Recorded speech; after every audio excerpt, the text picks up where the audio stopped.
Rénové, couvert et agrandi, telles seront les 3 nouveautés du futur stade Vélodrome prévu pour juin 2014. En effet, plus moderne et plus design, ce nouvel écrin comptera 67 000 places contre 60 000 aujourd'hui et disposera d'un parvis et d'un toit. Déjà rénové en 1998, la future enceinte sera cette fois-ci mise aux normes 5 étoiles UEFA en vue de l'Euro 2016 et offrira un confort haut de gamme pour les spectateurs avec 6000 loges VIP supplémentaires. Il sera également un outil de qualité pour les joueurs et pour les supporters. On avait un vieux stade qui a été transformé pour la Coupe du Monde 98 qui était une poubelle. Là on espère tous que ce nouveau stade couvert avec ces nouveaux aménagements sera un peu mieux adapté au football, sera un peu mieux adapté au mode de vie des supporters et sera un peu mieux adapté à l'ambiance.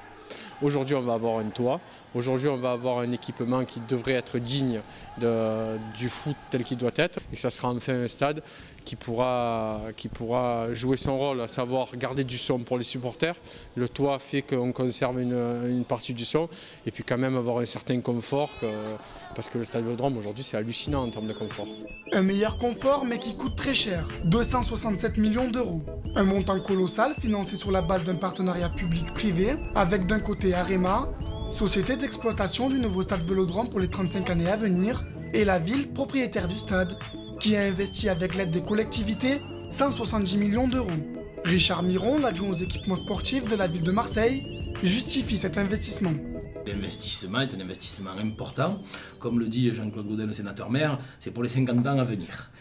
Donc on essaie de faire quelque chose qui soit pour les 50 ans à venir. C'est à l'échelle de la 2e ville de France.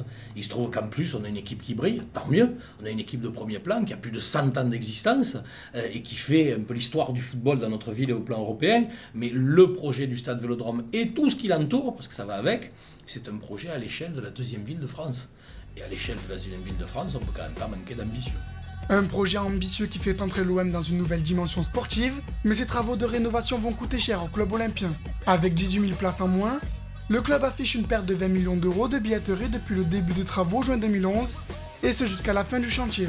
Et le loyer, estimé aujourd'hui à 1 million d'euros, il pourrait avoisiner les 10 millions une fois le stade livré. À vrai dire une fortune, alors est-ce une bonne affaire pour l'OM? À qui profitera réellement ce nouveau stade Vélodrome? On est en droit de se poser la question.